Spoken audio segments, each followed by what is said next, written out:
Welcome to Kenton's videos. Enjoy the video. You'll start by verifying Bluetooth capability and getting the right tools.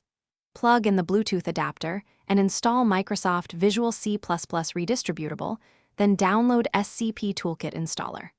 Once done, disable any Xbox or generic gamepad drivers in Device Manager so they won't interfere. You do this because SCP Toolkit installs custom drivers that emulate a PlayStation adapter, making sure no other drivers claim the controller prevents connection failures. Now launch the installer and proceed to driver selection to bind the PS3 controller. You'll pair by first connecting the DualShock 3 with USB so the system recognizes it.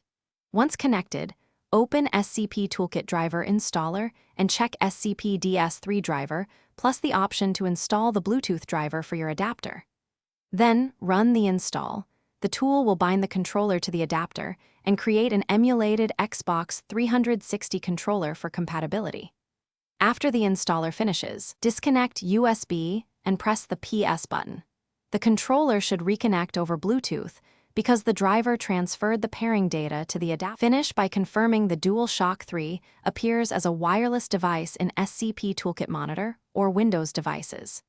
You should test in Steam Big Picture or a simple game to ensure buttons and vibration map correctly.